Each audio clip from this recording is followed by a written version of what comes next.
זה לא מובן מאליו שיש אנשים טובים כאלה. וזה מאוד מיוחד לאיציק ולהתנהגות האנושית שלו. יש בו משהו אחר. הוא לא מסרב לשום דבר. היחס שלו, הלב הרחב שלו.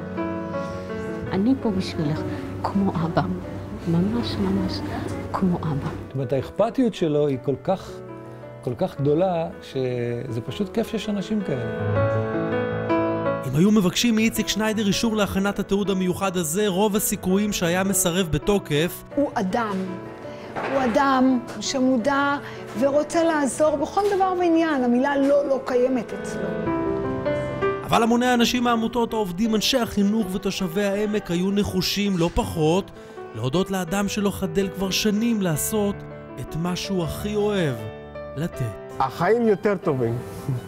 כן? כן. להרבה מאוד עובדים בקבוצת שניידר הפך מקום העבודה הזה להרבה יותר מפרנסה. בבית אני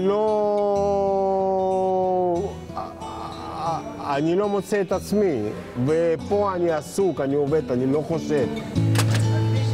הנחייתו של איציק הבעלים התקבלו כאן בשנים האחרונות עובדים תשושי נפש ונגמלים מסמים שהמקום הזה, אם תרצו, הוא הסיבה שלהם לקום בבוקר. כל יום משתלב.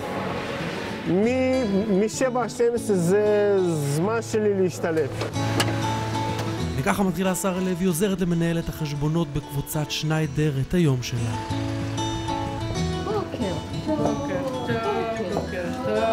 אף מקום עבודה לא רצה להעסיק את האישה המטופלת בילדה עם צרכים מיוחדים. בעצם אמרתי בשיחה הראשונה שיש לי ילדה עם צרכים מיוחדים, וכבר הבינו. איציק שניידר לא התלבט אפילו רגע. רעיון העבודה הייתה נמשך דקה, מאז היא עובדת ומטפלת בילדה לסירוגין. וכל הזמן מחשבות, איך הילדה, מה איתה, מה קורה. ולא קל.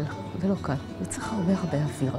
טוב, עכשיו חיוך אחד. בהנחייתו של איציק קיבלה שרה אישור לצאת מתי שהיא צריכה, המסר שלו היה חד וברור. ומה שהכי חשוב זה וכל כך מרגש, שקודם כל הילדה תתמודדי עם מה שיש, ורק אחר כך העבודה באמת תוקע. עם הזמן העניקה משפחת שניידר כולה חיבוק ותמיכה לשרה. כי דברים כאלה שבעל בית מתקשר לבית חולים ושואל, שרה, צריכה משהו, חסר משהו, אני אלווה אותך במה שצריך. ככה אמר. אני אלווה אותך בכל מה שצריך. ואיזה מחמם את הלב. רנן, הגענו לגן. מי הגיע לגן? מי אוהב להיות בגן? כן, חיוך של בוקר. קסם. קשה להאמין, אבל העובדה היא שאף מקום עבודה לא רצה לקבל את גנית. כל מקום שפנתה אליו הבין מיד מה המשמעות בלהעסיק אימא לילד עם שיתוק מוחין. ולא מצאתי עבודה עד שאיציק שניידר שמע את הסיפור שלי, והסכים לפתוח את ליבו ואת מפעלו ולקבל אותי למרות כל המגבלות של השעות. טעם החיים חזר אליה במקום שהסכים להכיל את המורכבות שבהעסקתה. זה אושר גדול, כי אני רגועה שרנן פה במסגרת מאוד תומכת וטובה. בוקר טוב. ובשעות האלה לי יש את התעסוקה שלי במסגרת, ואז, אתה יודע, זה שקט נפשי. הילד בן 12 והוא מודע? הוא מודע להכל. הוא מודע להכל. עודד אזולאי מקבל יום אחד שיחת טלפון מאשתו לשעבר, היא מספרת לו על בנם רז. אומרת לי, התגלה לו גידול במרכז המוח. נאמר שיש לילד עוד כשבועיים-3. מהר מאוד גילה עודד שהעלויות העצומות לטיפול בילד עלולות לחרוץ את גורלו. כמובן שאיציק אמר בשלב הזה, אני מגבה את זה, אתה יכול להטיס אותו לחו"ל. מגבה את זה פיננסית. סע, אני אחריך. אחר כך נדבר, סע. והוא לא דיבר אף פעם. רז עבר טיפולים וניתוח מסובך, חייו ניצלו. את הגידול הוציאו, הילד היום בסדר, עם טיפה שאריות שאחרי, חזר לעצמו. בימים הקשים בהם חייו של בנו היו על חוט השערה מטלטל בין חיים למוות, גילה עודד עד כמה רחוק מוכן ללכת עבורו איציק שניידר. אתה רק יכול להודות שאתה מכיר אנשים. שאתה מכיר אנשים כאלה.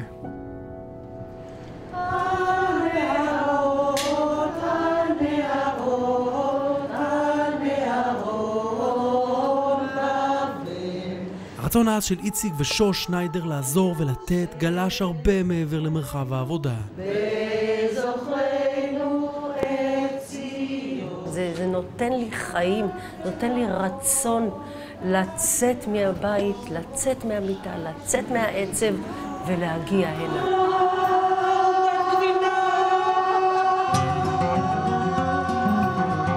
מרכזי חזקים ביחד שהקימה משפחת שניידר מהווים בית תומך לחולי סרטן ולמחלימים עד 5 שנים מתום הטיפולים. כל אחת מעלה את כל מה שיש לה בלב, כל מה שכואב לה, כל מה שמציק לה, וזה משחרר. זה פשוט משחרר, מה זה עושה טוב? ויש להם כאן מבחר פעילויות במשך כל השבוע, שמאפשרות להם להירגע, לשכוח מהטיפולים, מהמתח, מהלחץ. חולי הסרטן שמגיעים לכאן אפילו לא יודעים שמאחורי מרכזי חזקים ביחד עומדת משפחת שניידר. הרעיון הוא שלהם, היוזמה שלהם, הכל. אפילו זה שאני פה זה בזכותם. תראו, זה יופי של שירה. המקום הזה ממש תורם, נותן להשכיח את כל הבלגנים. זה פשוט כיף לבוא הנה, ממש כיף. לא יכולתי לזוז כמעט, לא יכולתי לכתוב, לא יכולתי לנהוג, זה היה... ולא מצאו מה הסיבה. יום אחד מגלה שמואלי כשגופו בוגד בו. הייתי בסכנה של כמעט באפס זמן. התחיל מרוץ מטורף להצלת חיים. פשוטו כמשמעו, אמיתי לגמרי. 24 שנים עובד שמואלי בקבוצת שניידר. בימים שבהם הוא נחרד לגלות עד כמה מצבו חמור, הוא זוכה לגלות פן נוסף באישיות של הבוס הגדול. איציק, בלי לחשוב פעמיים, נרתם לעניין הזה, ורץ איתי לחפש את הפתרונות המיידיים. שמואלי סיפר לאיציק על הנסיעה המתוכננת למומחה. מאותו רגע עזב הבעלים של קבוצת שניידר את כל עיסוקיו הרבים, והתרכז רק בדבר אחד. באותו רגע איציק אמר לי, מעכשיו אתה לא עושה שום דבר בלעדיי, ולקח אותי ואת אשתי באוטו למנתח שלי, נפגש, שאל שאלות נוקבות מאוד. הרופא המומחה אמר שיש סיכוי להציל את חייו של שמואליק, אבל בתנאי שיצליחו להביא לארץ מכשיר יקר מאוד. איציק אמר לו, תביא, הוא אמר לו, זה עולה כסף, הוא אמר לו, תביא, זה לא מעניין. 6 שנים אחרי שמואליק עובד בשניידר, כמעט כרגיל, החברה דאגה לו לכל מה שצריך. ואני אומר, אני מברך על היום שזה קרה לי כשאני נמצא במקום כזה, כמו שנקרא שניידר הנדסת חשמל, ואיציק שניידר. וכך נהנים מהתמיכה של השניידרים 10 מרפאות שיניים לילדים ומבוגרים חסרי אמצעים. זה קרה כך, מר שניידר, אמר, נשמע, אני רוצה לתרום, איפה אתם? אמרתי, אין בעיה, אני בא לבקר אותך. קודם כל אמרנו לנו מה שאתם צריכים. אחר כך אם תעברו למבוגרים, יכול מאוד להיות שאני הולך לרכוש כרגע חברה לנושא של שתלים. אם תצטרכו שתלים למבוגרים, עליי. מאות קשישים בעפולה קיבלו משניידר בתרומה תנורים וסמיכות חמות לפני החורף. איציק אף פעם לא אומר לו. אומר, תן לי לבדוק, אני חוזר אליך, ואיציק תמיד כשהוא חוזר אליך, הוא חוזר תמיד עם בשורות טובות. בבית החולים העמק בעפולה גם לכאן מקפידים שוש ואיציק שניידר לתרום בכל שנה 10,000 שקלים. כסף שהולך לרכישת ציוד רפואי מתקדם. בשבילנו זה משמעותי מכיוון שבשבילנו זה כתובת. זה אדם שאנחנו בטוחים שאנחנו פונים אליו והוא תמיד עוזר. ביקור במעבדות האלה באורט עפולה חושף לראשונה מול המצלמה את התרומה העצומה של איציק לחינוך, לדור ההמשך. זה משהו אחר. זה משהו שהוא מגויס לו כל כולו.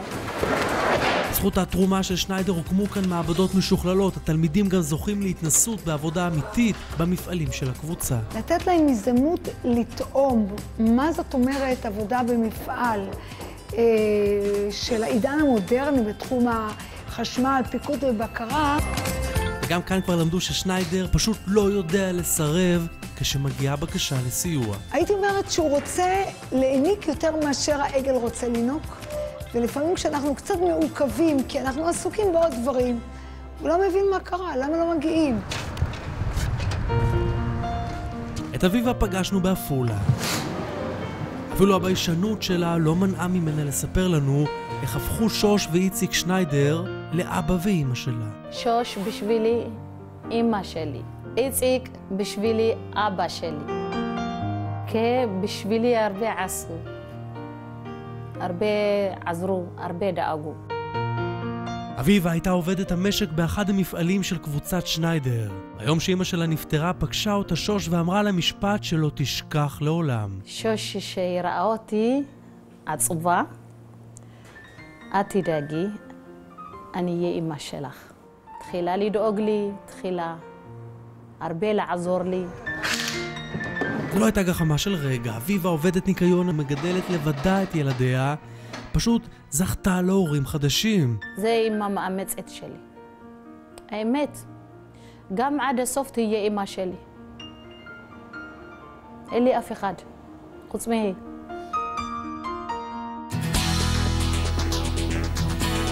בכל הנתינה העצומה הזו מתרחשת על רקע האימפריה שמובילה משפחת שניידר. בביצוע פרויקטים חובקי עולם בתחום החשמל דרך ייצור כלי יהלום לשימוש דנטלי עבור לקוחות ב-150 מדינות, ועד לייצור כלי עבודה מיהלום ופעילויות לייצור חשמל סולארי. מאות עובדים פועלים כאן סביב השעון. בהנחייתו של איציק שניידר יוצאים העובדים כל שנה לנופש מפואר, ערבי גיבוש, מסיבות וארוחות. אנחנו משקיעים המון מאמצים ודואגים לכל הפרטים הכי קטנים ואת האיכות הכי גבוהה כדי שהעובדים יקבלו את המקסימום.